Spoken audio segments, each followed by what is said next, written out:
Rockstar Gang, what up? What up? Got a new intro. We had to update it, man. We had to update it.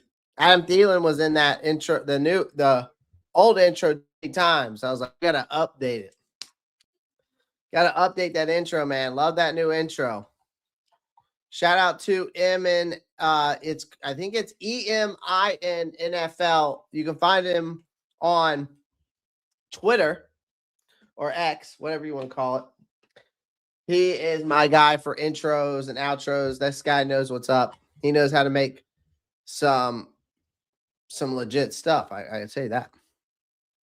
Shout out to everybody in the chat, man. Happy Thursday. Happy Thursday. Or not Thursday. What am I talking about? Happy Friday. What am I talking about? Good God. It's been a long week, man. It's been a long week. It's been a long day. Happy Friday to everyone. Shout out to everybody in the chat, man.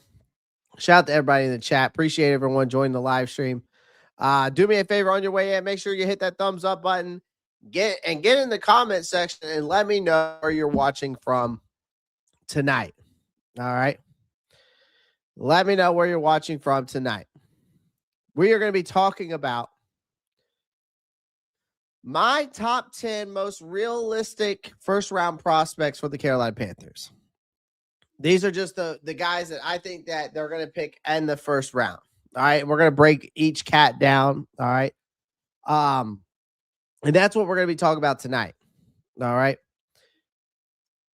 Shout out to everybody in the chat again. Appreciate you guys.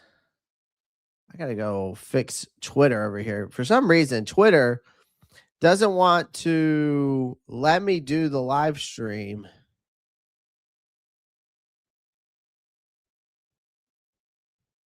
For some reason, it just does not want me to. I don't know why. I don't know why.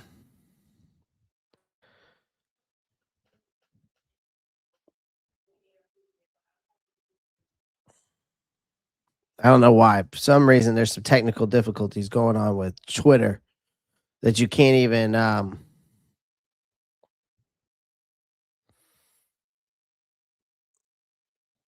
He sent a video.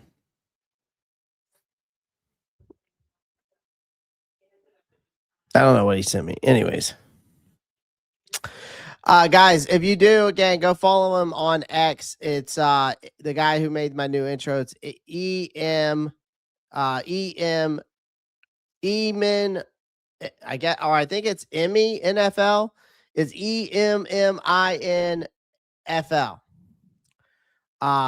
Go make sure you go over there, like and follow him over on X. He's the one who made my intro. I'll actually share his link in the chat. Michael Reeps coming in saying, good evening, brother, watching you and SmackDown. By the way, if you didn't see the new intro, let's play it real quick.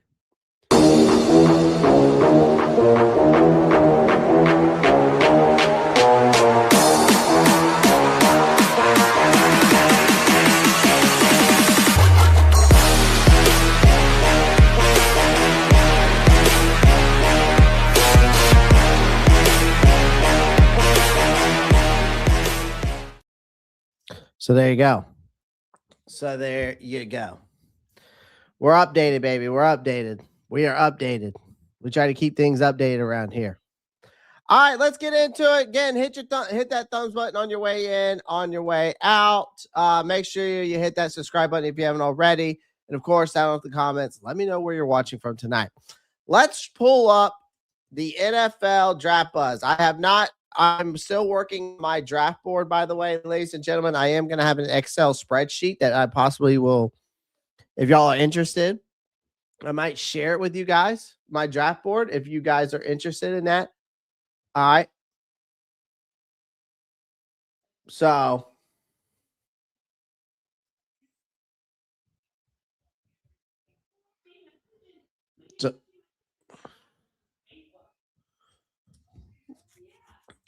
let's use NFL Draft Buzz tonight.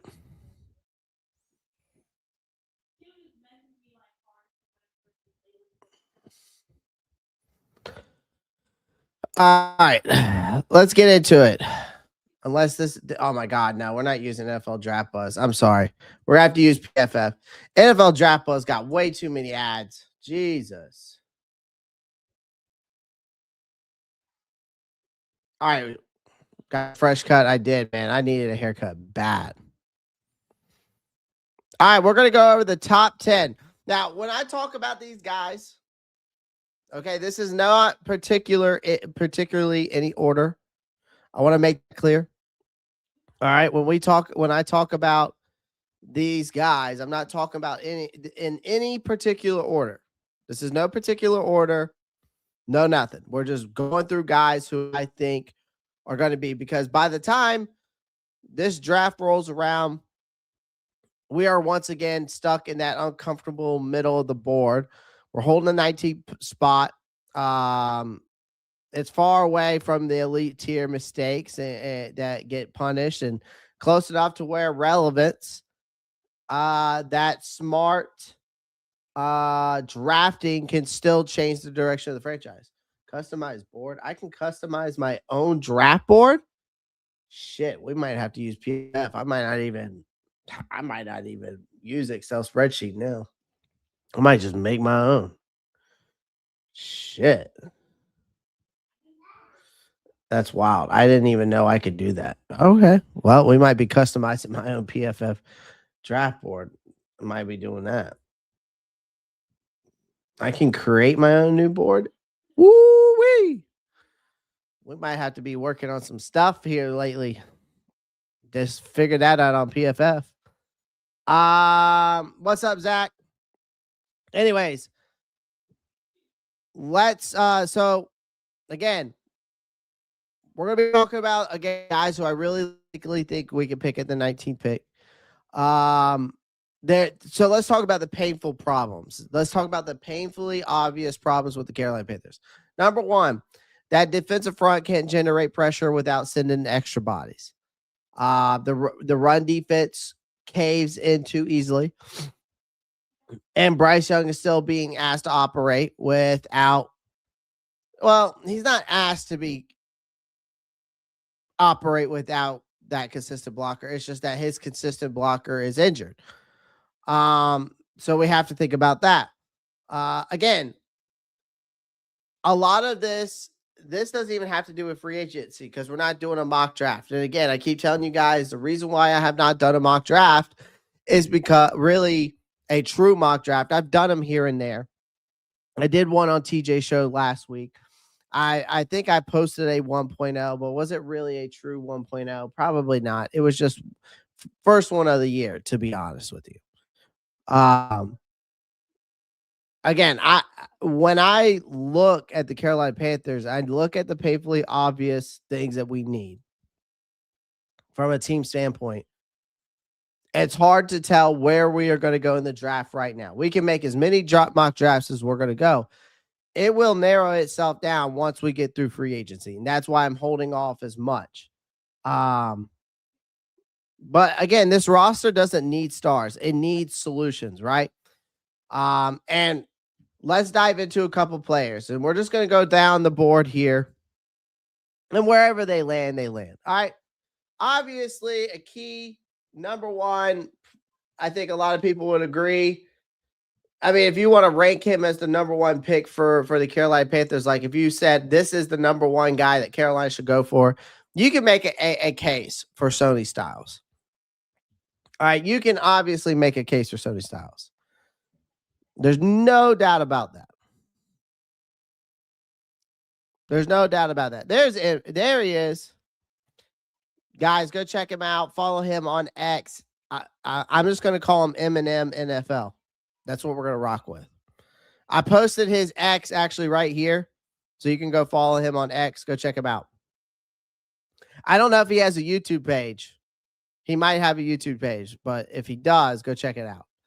If he does, send it to me, because I got to follow it myself.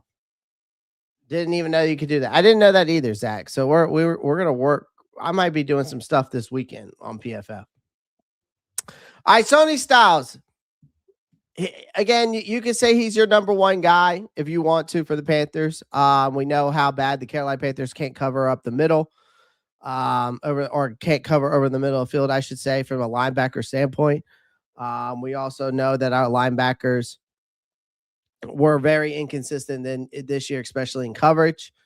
Sonny Styles, to me, could become the next Luke Kuechly of the NFL. And I know that sounds crazy, and I know I don't think it's a hot take.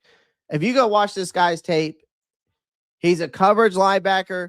He's a matchup neutralizer. He just does it all. He is a field general.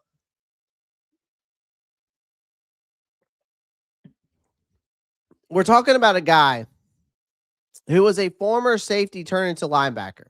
Let's not forget that. When he went to Ohio State,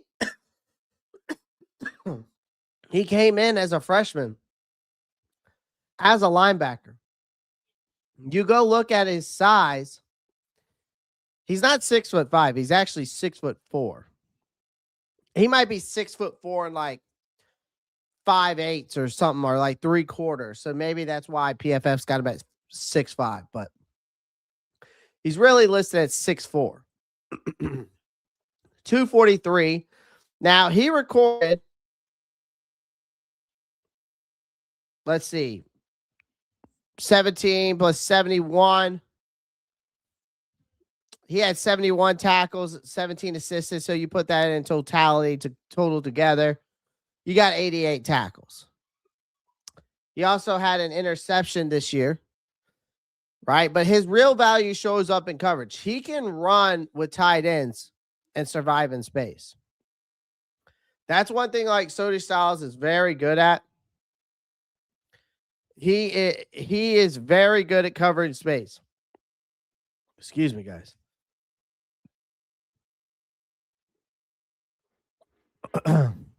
One thing that Sonny Styles is also very good at, like his greatest strength, is his elite athleticism. He moves fluid so well for his size. Like if he had a Madden rating of speed, like if I gave him a Madden rating for speed, I'd probably say he had like a 93. He's just got that high end sideline to sideline range. I'm just going to be completely honest with you.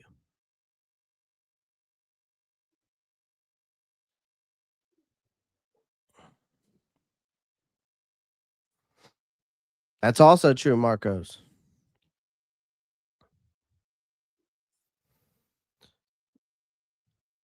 I would not be opposed to that, Amazing K.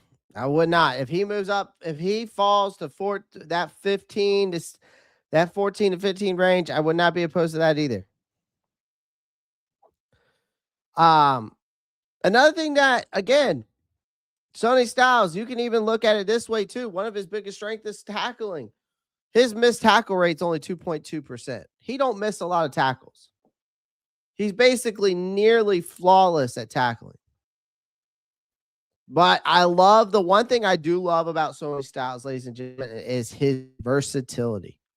Again, that experience at safety, you can put him at safety. You could put him at the slot. You could put him at the linebacker position.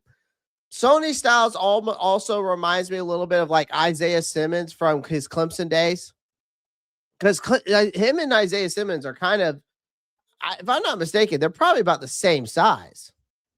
Let me see what the size of Isaiah Simmons is.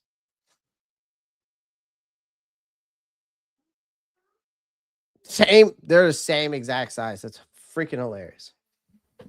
Like, that's who Sonny Styles kind of reminds me of. Like, Sonny Styles is the Clemson of Isaiah Simmons. I just think Sonny Styles will thrive better in the NFL because of his football IQ. I think he has a better football IQ than Isaiah Simmons. All right. I mean, his football IQ is so good at Ohio State. He served as a defensive play caller. That's one thing that that is one thing that people don't really realize about Sonny Styles. Another thing about Sony Styles, though, again, no prospect is perfect.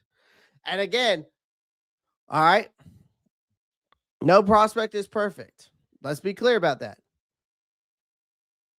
He needs to be better in his pass rush arsenal. Like, he can be canceled out too easily by an NFL offensive lineman, okay?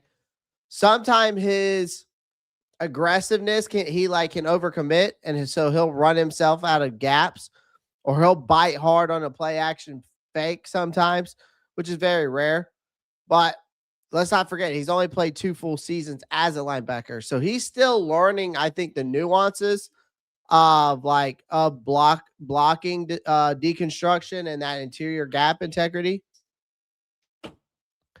But Sonny Styles, to me, also, if you want me to give him a comp,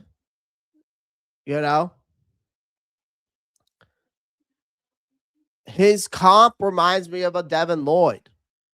Like, there, how Carolina fans have said they would love for us to a lot of you guys have said, all right, a lot of you guys have said that, you would love to get Devin Lloyd out of free agency. Well, your Devin Lloyd's right here. I also can see Sonny Styles as a Luke Kuechly just because of his football IQ. Just because of his football IQ.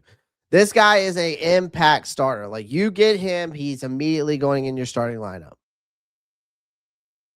And I think the thing with Sonny Styles too is I think he would be best fit in like a creative multi-front defense that can utilize a hybrid background, both run and pass. And I think that the way that we run this 3-4 defense, I think Sony would fit in nicely. So that's that Sonny Styles is one of the guys. All right.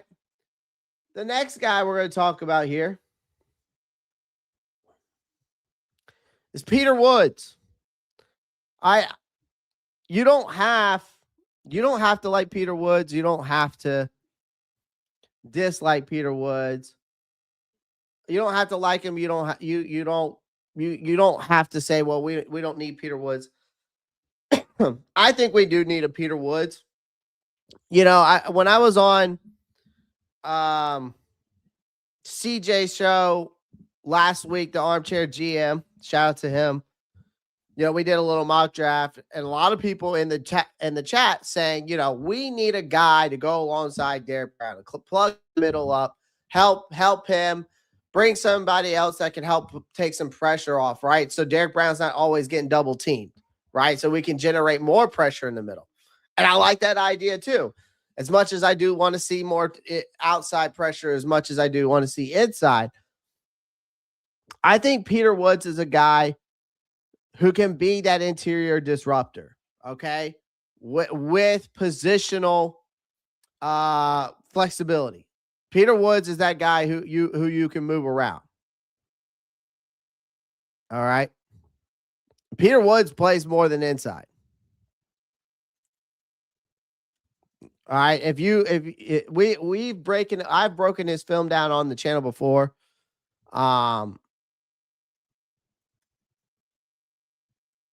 And here's the thing.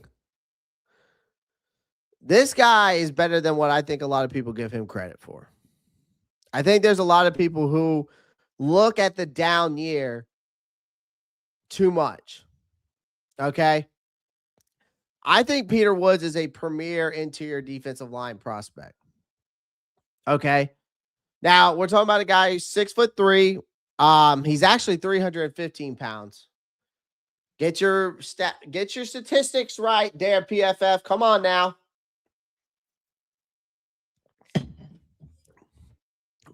But he is a freakish athlete. People don't realize that. He for a guy who's 6'3",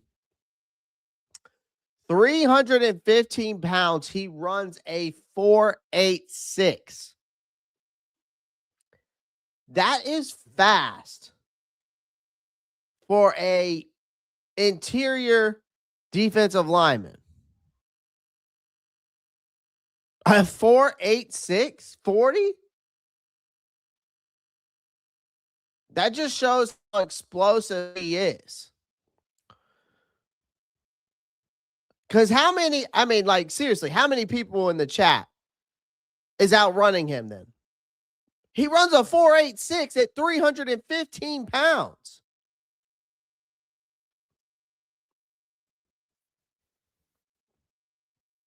I'm not saying we got to go get him at 19, but it's not out of pocket to say we should. I mean, he has such a violent get off that puts these guards in a bad position to catch up from the snap. So this guy is such an athlete. It's crazy because his hip flexibility, when you watch him, watch how laterally quick he is. Allow him to get skinny or split double teams. See where I'm getting at with Peter Woods now when I said split double teams? You can't. Here's the thing. You will not, if you have a Peter Woods in that interior alongside Derek Brown, you're not going to be able to double team Derek Brown anymore. Another thing with him is he has a proven ability to get himself from he has a proven ability to line up anywhere on the line. From a 0 technique to a 5 technique, whatever you need him, he can be there. And that's what Clemson did. They moved him around. This guy can collapse pockets very well with his powerful bull rush. He's got a great bull rush.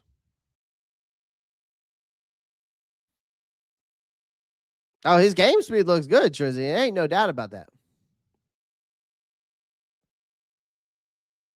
Hatred comes in and says, I think Bobby Brown is being slept on by his fans. Him and DB aligned next to each other, feeding off one another towards the. And Hatred, I do not disagree with you. Clay got his haircut a little too tight talking about the blasphemy again. What? Just because I'm talking about a Clemson player, man.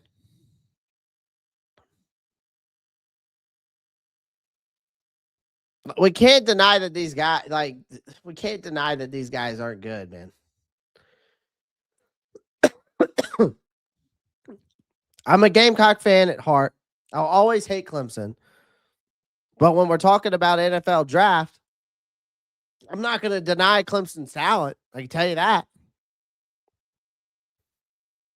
Say what you want. Say what you want. But, I mean, the guy logged 40 tackles. He had 14 pressures. Most of his damage was by him collapsing pockets, right? The thing is with Woods, he wins with leverage. He wins with his hands. The short area burst that he has. He squeezes space. He forces those quarterbacks to speed up decisions, even when he doesn't record a stat. That's why I also think he would fit with Derek Brown, too. Because, again, I hear what Hatred is saying, but also at the same time, outside of Derek Brown, the Panthers don't have that flexible interior pieces yet. Maybe Bobby Brown, like Hatred said, we saw Bobby Brown III really step up there at the end of the season. Maybe we start seeing that again. Maybe we'll start seeing that again coming into this year. This season. But I think a guy like Peter Woods is not a bad idea, right? It changes that immediately to have that flexibility on the inside, but also it does allow Jiro Evero to move fronts. He can disguise more looks. He can avoid predictability. That's something that our defense has struggled for years. But I would compare Peter Woods to like a to a Jeffrey Simons or a Christian Wilkes. I will say he's best suited as a 3 technique, really for a 4-3 defense. Will say that. He can play a 3-4. He can play in a 3-4. He has shown that. But he's like a Christian Wilkins, I would say, or Jeffrey Simons, if I had to give a comp for him. There is obviously some weaknesses with him, like he's got short arms. So if he has difficult time against offensive linemen who have, that more of that reach, right? Again, the production drop off is also alarming, but it wasn't just Peter Woods that dropped off. A lot of Clemson players dropped off. One thing that Peter Woods does struggle with is his finish rate. He struggles really to turn consistent pressures into sacks, but overall, that's just my thought on Peter Woods. That's just my overall thoughts on Peter Woods. All right, let's move on to the next draft. Let's see who's next. Cashius Howell. We talked about Cashius Howell on this channel before. I'm a big fan of Cashius Howell. I actually think he's not getting a lot as much love as he should. I'll say that. I don't think he's getting as much love as he should, but I wouldn't mind bringing another Texas A&M. We've already seen one Texas A&M player turn out pretty good, at least in his rookie year. Why not bring in another? Hell, the best defensive end, maybe would you say in NFL history? Best defensive pass rusher in NFL history? Would you consider Myles Garrett that? Came out of Texas A&M? Maybe we can hit on another Myles Garrett. Maybe we already have. Who knows? Cashius Howell, though, I think is a very high impact edge rusher out of Texas A&M. This guy was a former Bowling Green. Then he transferred and became a unanimous All-American last year, an SEC Defensive Player of the Year.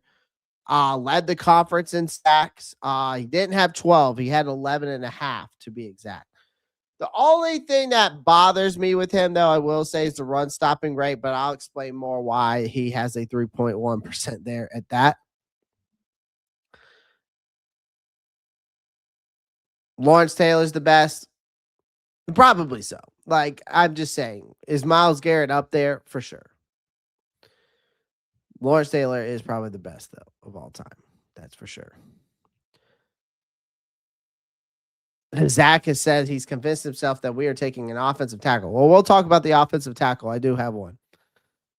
So one thing about Cashius Howell I do like is he boasts an explosive first step, like an exceptional ankle bend to flatten around the edge. All right, very diverse arsenal. He's got a nice tool bag, nice inside move. He's got a nice cross chop, some ghost moves to keep tackles off balance. This guy plays like he's going 100 miles an hour. So he's got a high motor, earned a 90.3 pass rush grade and a 19.9% rush run rate, which is great. The only downside to him, again, the only downside to him is this. His size and length concerns. Now, a lot of concerns were coming out with James Pierce Jr. last year with his size and length, short arms. That's kind of the consensus with Cashius Howell as well, right? He's probably going to, when he does the draft combine, guys, do not be surprised that he's in the bottom of a percentile from a arm length standpoint for NFL edges, okay? But look what James Pierce Jr. did last year. I think we've got to stop looking at the long arm thing and whatever, and we got to throw that idea out the window. But again, he's a lean 248 frame. I mean, can be a move at the point. The thing is the run defensive anchor is not really him because of that size, right? He's 22 years old. So I don't know. He's a little bit older. I don't know if some scouts are going to be worried about how old he is and about a lower development ceiling compared to younger underclassmen that they got. This guy, to me, reminds me of Harold Landry III. He also reminds me, or you could say like a Bryce Huff. I think he'll be better than a Bryce Huff, though.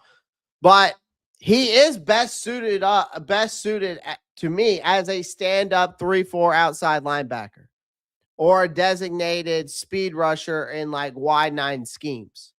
So, again, that's the way I look at him.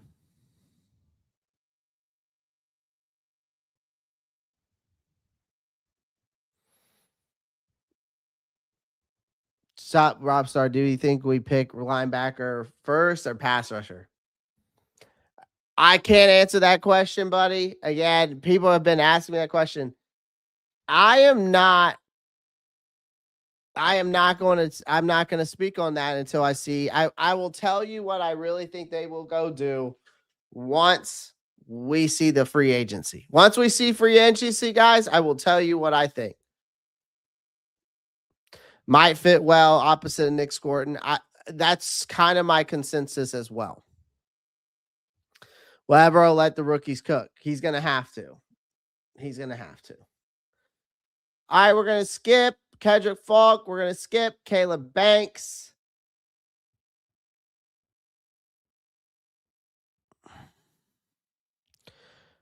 Where is my guy at? I don't think Spencer Fano, he's not on here either. Is Caden McDonald? I don't know if he's on my top 10 list. Yes, he is. Caden McDonald is on my top 10 list. All right, so Caden McDonald, he is on my top 10. All right, he's on my top 10 list. I'll be honest with you. I like Caden McDonald too. First 2 years, not so much. This year, absolutely stood out. Premier run stopper, obviously. Okay. Had a breakout season this year. Unanimous All-American honors. Named Big Ten Defensive Lineman of the Year. This guy is what you would call an immovable force at the point of attack. All right. He excels at eating double teams and maintaining gap integrity, right? Got great functional power. He pops with his hands to reset the line of scrimmage, ragdoll interior blockers. He's very good at that. He led the college football landscape with that 13.8% run stopping rate. He's got surprising lateral quickness you wouldn't expect. He got a great get off burst for his size. I mean, Caden McDonald's an absolute animal. 6'3", 326 pounds. He's currently the thing is his pass rush ceiling. You're not going to see much pass rush out of him. Like, he lacks a very diverse counter repertoire behind a bull rush. Arm length, again, this is another guy who's got an arm length issue, apparently. Shorter than ideal reach can limit his, and with that, it can limit his tackling radius. And again, that's kind of the same thing. Allow longer linemen to get into his chest a lot easier. He occasionally plays too high. All right. Which, you know what, if you play too high as a defensive lineman, it can neutralize your power and make you very vulnerable. The biggest issue I also heard with Caden McDonald is as well, some scouts have noted that his motor can run cold, especially on extended passing downs. All right. If I had to give a comp, I'd say like a Kenny Clark. I think he's that's what I would compare him to. He's a 1 technique or a 0 technique nose tackle. I think that's the ideal scheme for him. even a front defense that prioritizes like gap control. That's what I would look at with Caden McDonald, though.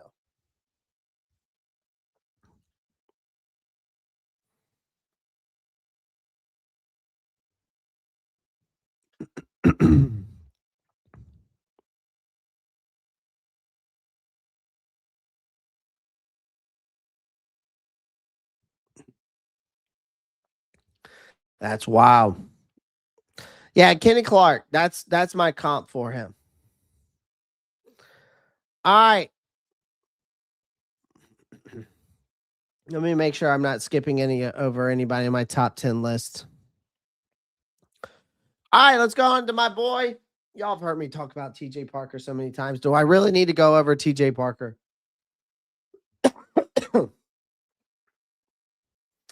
I'm just going to say this. TJ Parker is one of my favorite scouts. I loved his film. I watched it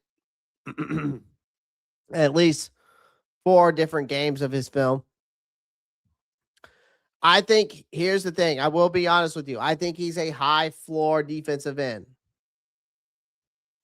And a lot of people, even though with the down year, widely regarded as one of the most technically refined edge defenders in this class. Let's not forget he is, again, I think he's 6'3". Right. Yep. 6'3", 260. All right. He's projected to that mid to late first round pick as PFF has it. So they got him in the right spot. Had a monster performance at the Senior Bowl. Let's not forget about that. I think he's very violent and very violent with his hand placement. He's got long arms, right? He's very good in the run defense. Like sets a firm and movable edge. He's excels as an anchor, in my opinion, maintaining that gap into integrity, ball security, elite ball stripper he set Clemson's record with a 6 forced fumbles in a single season. So the guy knows how to get to the ball. Let's not forget about that. And he's got a relentless motor. And he's got the pursuit speed that allows him to make impact plays. Now, I will say this. He lacks an elite bend. He is kind of stiff at the hips a little bit. All right. Lacks a big first step, in my opinion, or like a twitch reaction timing. I think he often relies more on his power than over his pure speed. Counter moves, I think that he just struggles to disengage once he's like initially, once his initial long arm or bull rush is basically stalled, right? It almost like he doesn't have anything, right? But when we talk about prospects, like for a comp for TJ Parker, I would compare him to like a Bradley Chubb. I would compare Bradley Chubb. That's who I would compare him to. Like if I gave a comp, it's Bradley Chubb. All right. Let's move along. Let's talk about a tight end. I'm not going to talk too much about the tight end. But we can't deny that our tight ends need help. I think this is I think Kenyon, I'll say this, is a move tight end, a mismatch weapon. I think is not that traditional inline tight end. He's 245 pounds, I think, 250. Yeah, around that range. And he's closer to a big slot receiver who blocks well enough to stay on the field. Produced over 500. Obviously, you can see produced 560 yards, 8 receiving touchdowns. with nearly half of his yardage coming after the catch. He accelerates quick off the line, in my opinion, can run some clean seams, is dangerous on screens and broken plays. I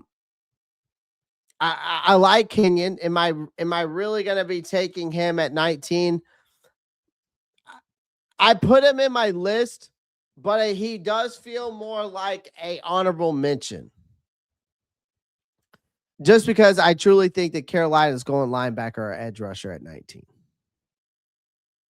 To be completely honest.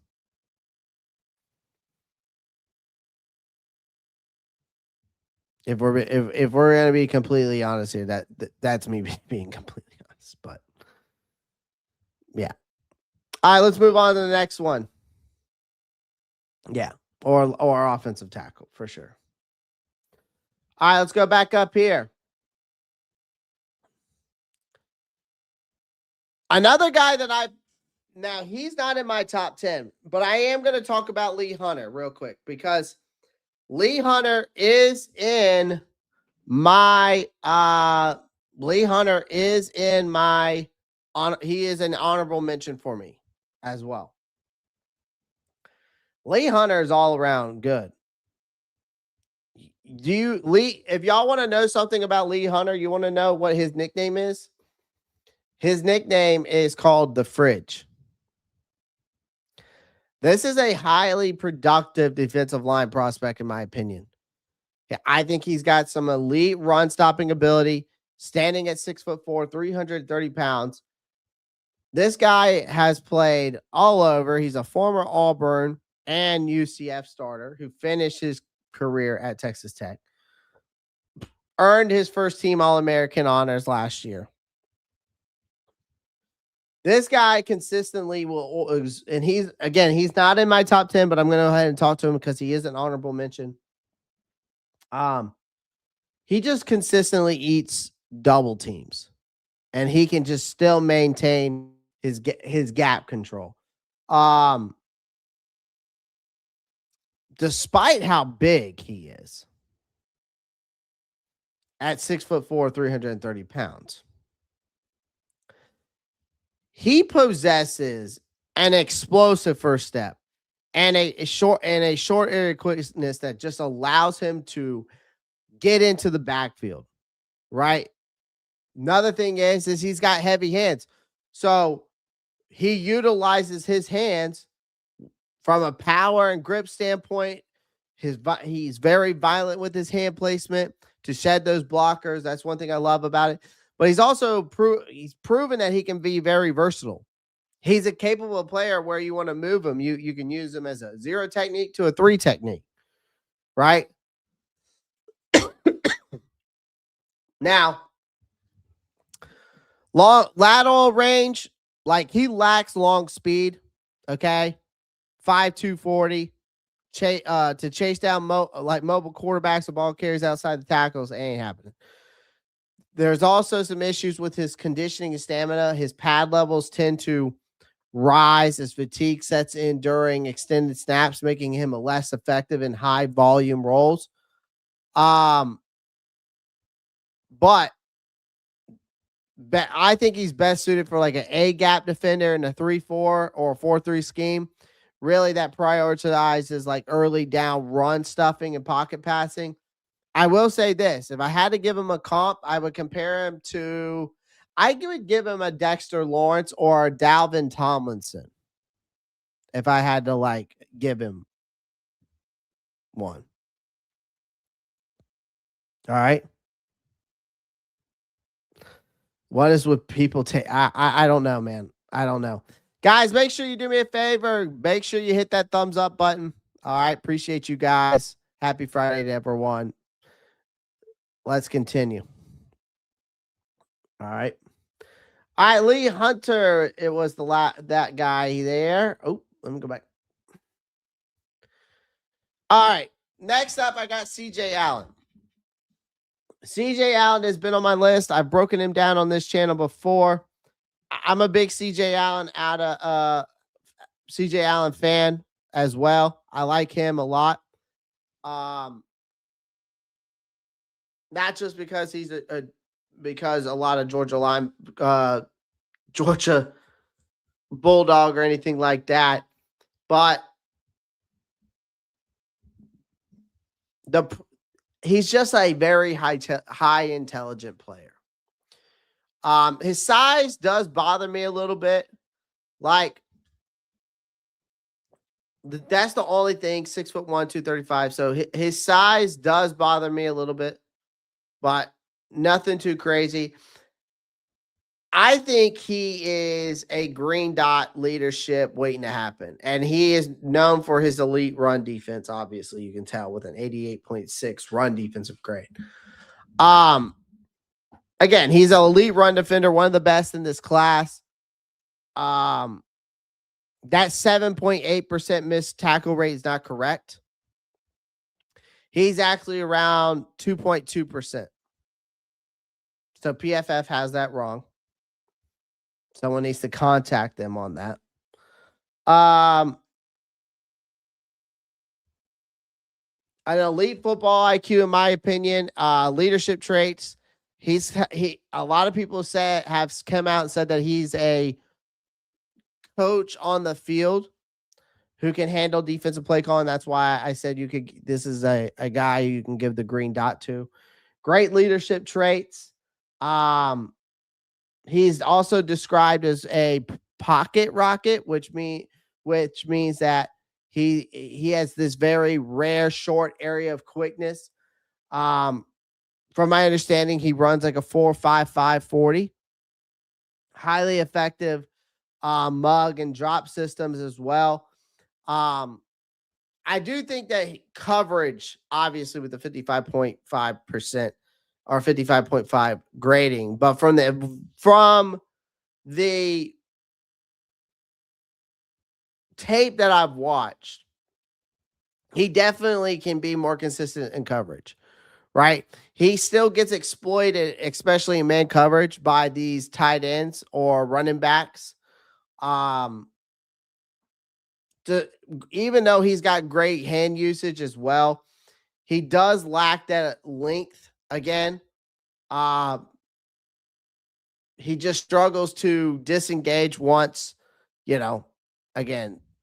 goes up against these guys with longer arms, right? His downhill first mentality sometimes leads to overcommitting on a play or misdirection, so leaves the middle field vulnerable. So he's got to improve that there. Again, this is a late first-round pick. I think he's a day one starter at the Mike linebacker and defensive caller. If I had to give him a comp, Nakobe Dean, Eric Kendricks. Some people I've seen even said Devin Lloyd about him, quite possibly. But I don't know if I would go Devin Lloyd with CJ Allen, me personally.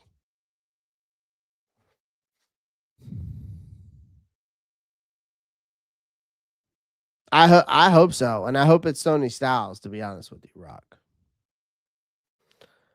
All right, let's continue.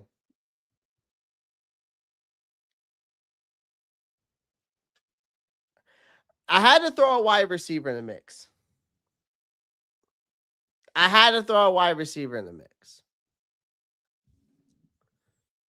His real name is Kevin Concepcion. KC Concepcion.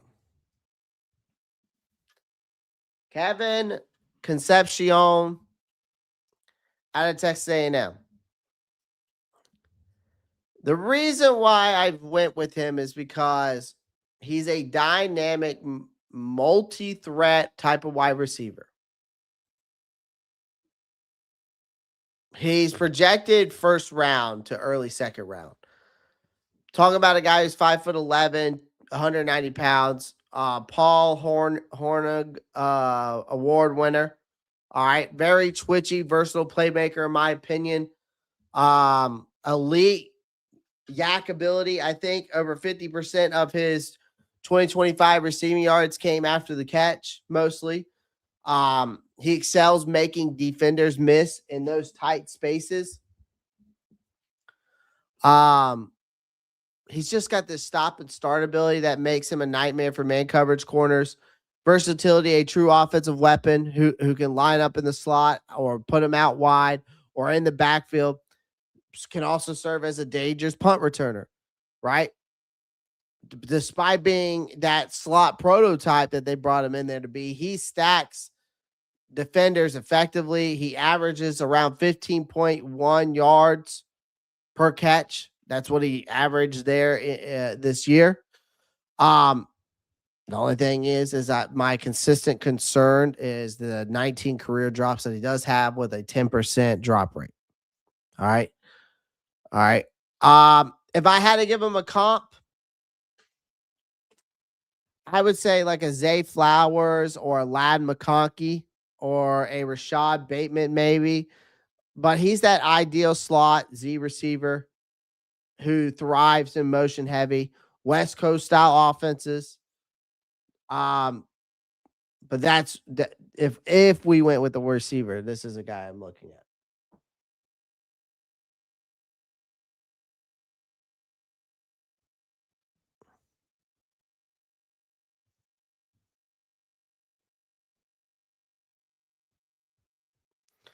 All right, Caleb Lomu, tackle.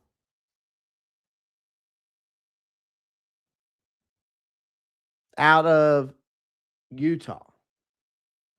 Left tackle. Of course, I had to throw in a tackle in there. There's no way I wasn't going to throw a tackle in there. All right. There's just no way I was not going to throw a tackle in there. I had to throw a tackle in there because we all know why. All right. Ike Ekwonu. All right. I like Caleb Lomu. I'm not opposed to getting him. Again, we're talking about a guy who's 6'6", 308 pounds. He is defined by his athleticism. Very good pass protector, in my opinion. He has allowed 0 sacks and only 8 total pressures during the 2025 season. He's literally allowed 0 sacks. He did it even with the few games he did play his first year. Great lateral agility. He's got quick feet, allows him to get twitchy with the edge rushers. Great athletic tools, displays great explosiveness out of his stance, got great hips, highly effective as a puller or moving to the second level, excellent at diagnosing and exchanging stunts or delayed blitzes. His frame is a prototypical height he's got great long he's got the long arms that you want from a offensive tackle, a frame that can support another 15 to 20 pounds of functional mass if you wanted to put it on. He reminds me of an Andre Diller or a Bernard Ramine, the guy from the Colts. Zone heavy scheme, I think would fit him the best, which is perfect here.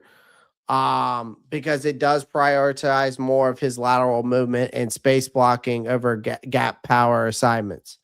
So I do like Caleb. Again, I went with Caleb Lomu because again, if eventually, yes, Ike Ekwonu will come back. Maybe they'll move Icky to the inside if we go after a Lomu because Lomu becomes that clean long-term solution at left tackle where you can move Icky to the inside. Obviously, Lewis could be by that point maybe on his way out, right? He's also getting older. Who knows? But this guy is a reliable left tackle. And I like it. I like him there. I could see us getting Lomu.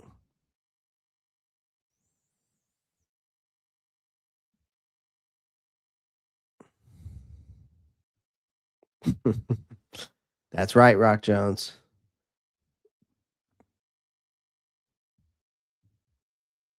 Jeremy Bernard.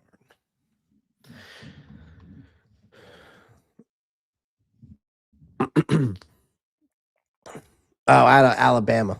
Jeremy Bernard. You like Jeremy Bernard? Well, these are just my first round guys. I don't even know Jeremy Bernard's a first round pick. Panthers lock. All right, last but not least.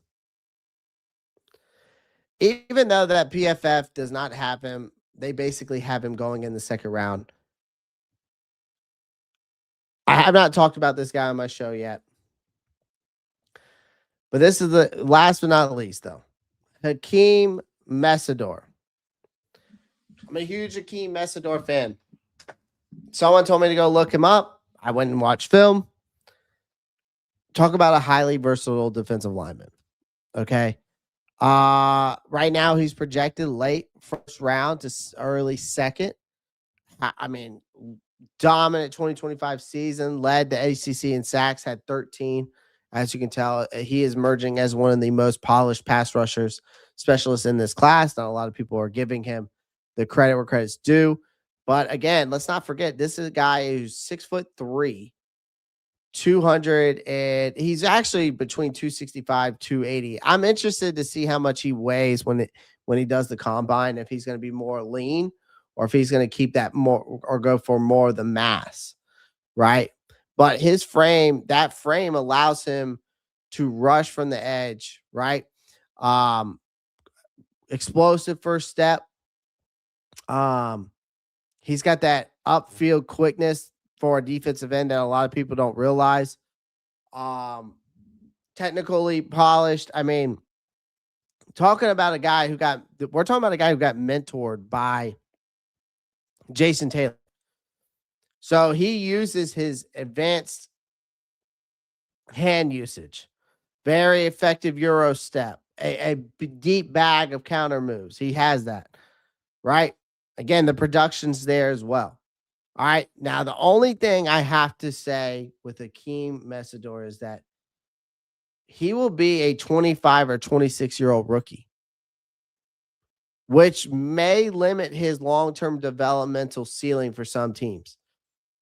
People got to realize that. He's going to be 25 or 26.